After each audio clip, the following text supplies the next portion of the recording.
Hey everybody, welcome back to the program. Here in the Vinyl Pad, I have a very special guest, musician Richard Houghten. Thank you so much for being here. Thanks for having me, Eric. Yeah, so I wonder if you could go into a little bit about some of the other work that you do, like Sure. holograms and what do you call this? Well, this is a hologram, but there's different Hologram. types of holograms. So this is a diffractive grating hologram. Wow. And what's cool, what I love about this is that there are two different types of grooves in this disc, and one is for sound and then one's for light.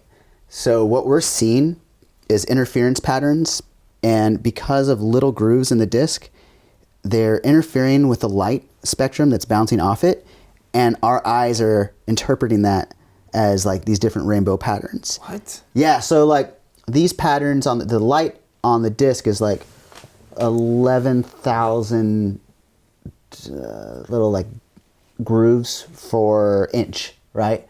And then so they're teeny tiny, so small that like only our eyes can see this, and we wouldn't hear it when we're playing the record. But then what I did is I basically embossed the record with these grooves for light, and then I cut the groove through it.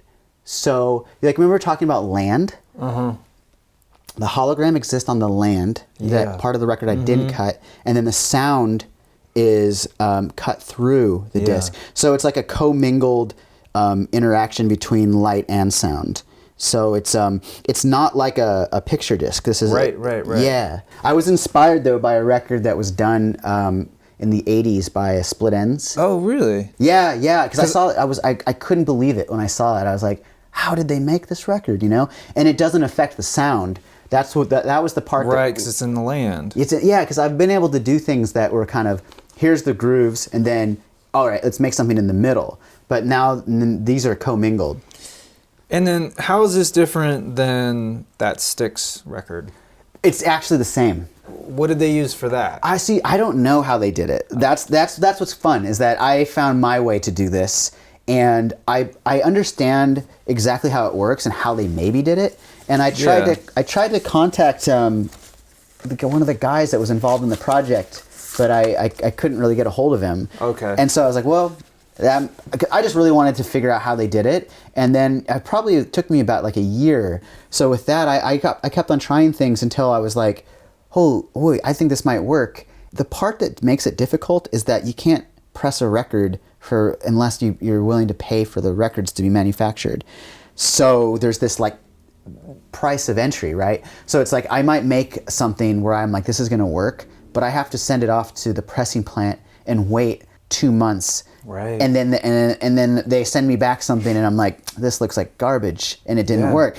Yeah, if it was easy to do, I think more people would just be doing it. And so that design is it's inversed on the stamper then. Yeah. Okay. Yeah, totally. Crazy. And on the stamper you can see it. It's really cool. It's wow. Yeah, I actually brought one of the stamper. I did a new one, which is cool. This one isn't the same. It's more of a oh, wow. Yeah. So this is more of like a distorted prism.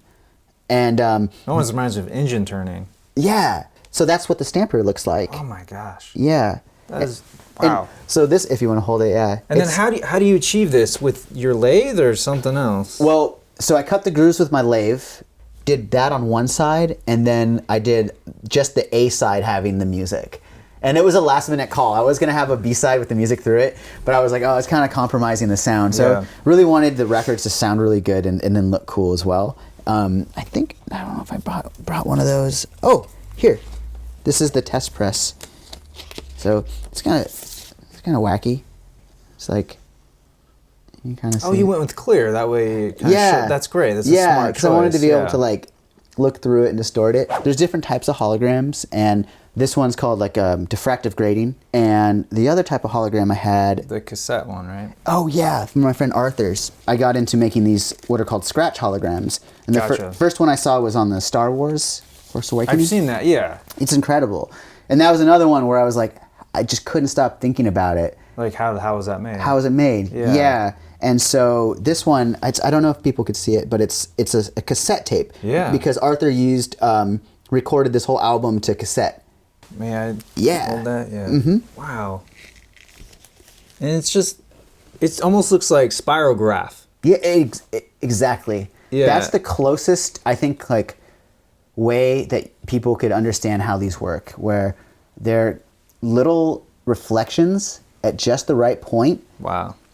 Yeah, and what's really neat is you can distort your perception of depth in different, you know, that's when I started working with this one, like I started going like, whoa, like, the universe is, you know, that makes me start thinking more about like deeper questions about how things are seen and how things work. Thank you for coming by. Yeah, Appreciate thank it. Yeah, and showing all your records and for sure your specialty cuts. Like, it's been such an education as well. Cool. I hope I made some bit of sense. Oh, absolutely. Cool. Totally. Yeah. Thank you. Thank you, so Eric. much.